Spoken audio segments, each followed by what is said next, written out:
many, many ways, they've tried to suppress, repress, and shut down the gay voice in Singapore. Just in case you don't recognize it, this is Stuart Poole, the CEO of Friday.com. They have systematically shut up the gay community in Singapore. I think Alex can agree to that as well. I can give you a very good example. I mean, just speaking from my own personal experience. I know for a fact that the Singapore press, journalists, have been instructed by their editors not to mention Friday or my name anywhere, anytime. There have been numerous instances where Alex, myself, other people have been interviewed for a variety of stories to seek our views, the gay perspective on a variety of stories. And those stories have only been pulled in the last minute.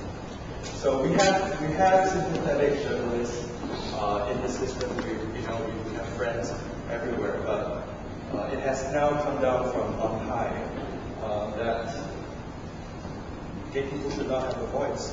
And I think that's something that everybody should be aware of. But do you think that the new generation of gay candidates might make a difference? Far from it. I think that they have to toe the party line in order to survive, in order to rise through the ranks. I think there are a number of people who have pinned hopes on a number of MPs who saw as being possibly more liberal, more open-minded, but I think those shining stars have now waned. I won't mention names. And I think that the younger generation, the new batch, even less so. I mean, they're products of a system, of a civil service system that I came through as well, so I'm very aware of how these senior officers are trained and how they get promoted to assistant heads and heads of department. You know, it's quite a bleak picture. Any other comments? Yes. Let us know. I'm a journalist visiting Singapore for the first time. Yay! And I've been involved in the enlistment and civil rights work in the United States for about 20 years. My question for you, Alex, and people who are is, what kind of ramifications could come up for people who are just willing to come here and have this kind of conversation? Is the environment oppressive enough that there could be negative results for any of you just by showing up here and you can talk about this in public? You're trying to scare me, audience. No, we obviously know that there are hardly any significant ramifications.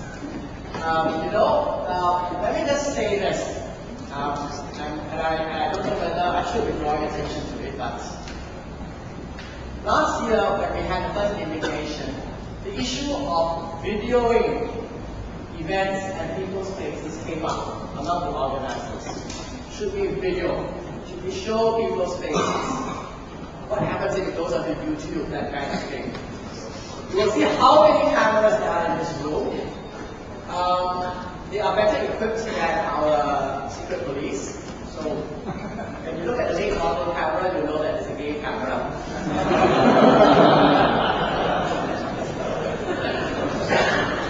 And we see that a level of comfort. People know from many meetings and talks that we have organized that nothing really happens. I think what Stuart is trying to outline is that it's a far more subtle way of control. Right? There's actually no real interference in our personal lives that much. That would be much too brutal and much too demanding of resources. And it would control it at the level of the gateway of information. And that's how it is done. Not so much interference, not that we get arrested as we leave the room. That never happens. We know very well. I mean, there are lots of people who observe this as much as this. Would you agree that's how it's done? A lot more subtle, and not personal, not personal effect to any of us. Except for how much you Please, anybody from the back, any views on the answers? Okay. Yeah? Russell, what do you think? Oh, there's a comment. Any comments? Yes, please. Yes, it's loud. Yeah, I'm actually a scientist by training, so I find that the question is not asked properly. Okay, you want an answer, you must ask the correct question. So the correct question to me is, what is a political issue? Because if you go out there and speak to, I don't know, sometimes girls who say, oh, there's a gay issue, you don't know what you're talking about. No, I'm sorry, but let me go back. I didn't think the questions were all that long. Look at this. It's actually a very specific question. It is a policy issue.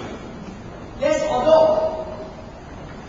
It was a very specific question, wasn't it? And what you see here is that the answer actually doesn't address the question.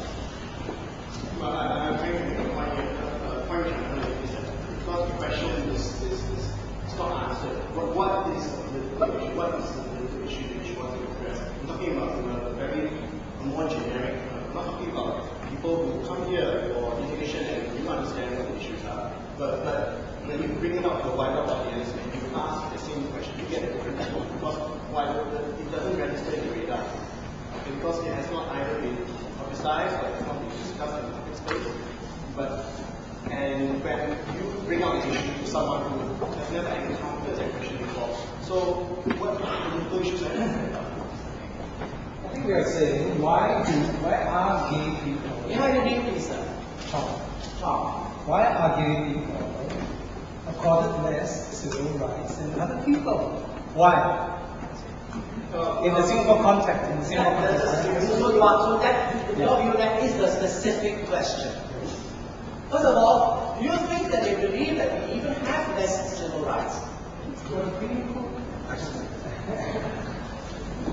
Because we are framing the question as that the why is some very difficult box to ask this. Why? Okay. Why So do you want to say gay something is people- that a response or not a response to that? Why are gay people deserving of more civil rights, if not equal? Then proportionate. Joseph Low, one of the founders of People Like Us, he now works for the United Nations with very difficult vocations. Thank you, Alex. I think the whole issue is, I think that the whole issue is the notion of human rights itself.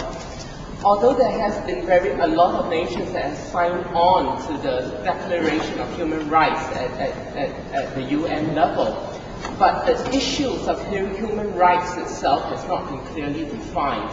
And I think this is a ramification of that sort of that definition.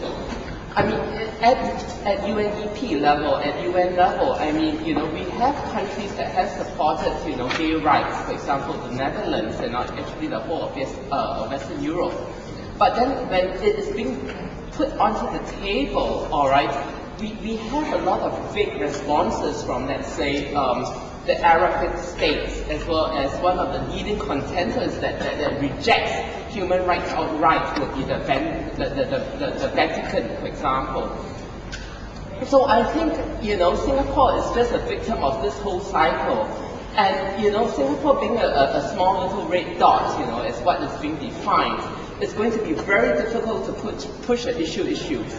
So what I'm saying is that one has got to look within the whole context at a global macro level before the issue can be sort of logically resolved, at the national level itself.